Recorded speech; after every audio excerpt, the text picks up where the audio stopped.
So Courtney, we obviously met last week, so I just want to recap on our consultation and the treatments we're going to do today. We discussed botulinum toxin. So just to remind you, botulinum toxin comes in a range of different brands, such as Botox, Bocature, Azalor. They're the three most typical brands that are used and have been around the longest. So I don't know if you knew that or if you're familiar. No. So I use a brand called Bocature preferentially, but they're all as good as each other, really. Okay. So what does Botox do? It paralyzes muscle. It takes a couple of weeks to take effect. It's typically used around the eyes, the frown, and the forehead. It can even be used in the jawline to slim the jawline a little bit, can reduce a smile, for example, even turn up the corners of the mouth. So a range of different uses in the face. On average, we know Botox lasts 3 to 6 months. It takes 2 to 3 weeks to kick in. The different brands each have their own different varying times to kick in, as well as individuals.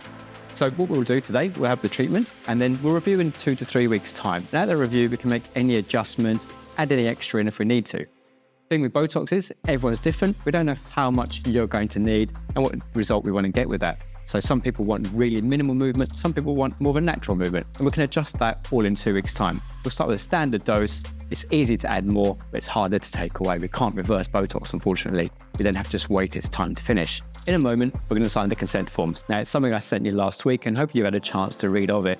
And we'll just touch on some of the key points right now. Now, one of the worst case scenarios is a small risk of allergic reaction. It's very rare. Never heard your friends or family or anyone on the high street say they've had an allergic reaction to Botox. But it's always a small risk, and with all the medication we need to treat it if it happens. All right. Secondly, there's a small risk of infection. It's little needle holes at the end of the day. Just don't go home touching your face, being mindful to keep your hands clean at the end of the day. It's very rare again, but if it was to happen, again, we've got all the medication we need to look after you and treat you and make sure things don't go too serious. Okay, so would I be able to cleanse my face straight away? Yeah, or put makeup on? Yeah, I'd give it a few hours. So we're doing the treatment now. It's early morning still. By this evening, absolutely fine. Like anything, if you were to have a small cut, for example, or an injection from the doctors, you leave it a few hours, it's completely closed over. Great. After that, there's a small risk of bruising and swelling. Again, it's little needle holes. We're putting a needle into you. If we can see any blood vessels, we move our injection point slightly. There's always a small chance we're going to still hit blood vessel. If it does happen, it is just a bruise. It will swell up a little bit. It's a little bit unsightly, but it's absolutely nothing to worry about. The final thing to talk about is aftercare. It's one of the most important things of all.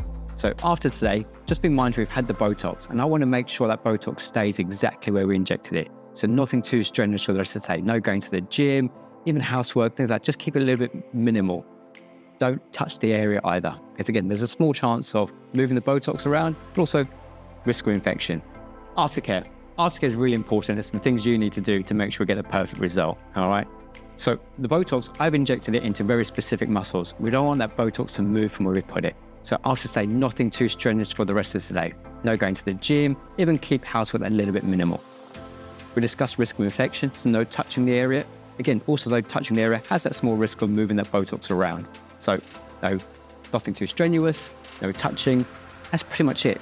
After today, or what should I say, from tomorrow, back to normal. We'll get you've had it done and carry on. And then I'll see you in 2 to 3 weeks' time for your review appointment. Okay, so I can do housework and gym from tomorrow. That's it. Any questions for me at all? Yeah, actually, I heard that you can't shower after you've had your Botox. Is that true? Not true at all. I would say just leave it a few hours before you go and do anything. But we just don't want you touching the area, and I don't want that Botox to move from where we injected it. So just leave it a few hours and you can carry on doing absolutely everything from a few hours' time. Any other questions that you had? No, I think you've covered everything. Yeah, Thank you. Cool. Should we go to the treatment area now then? Yeah. Perfect. Cool. Come with me. Before we start, I'm going to put some numbing cream on first and then we'll carry on talking in just a moment. All right? Cheers. This just makes this treatment that little bit more comfortable for you. Great. Botox has just a slight 10-second sting to each injection.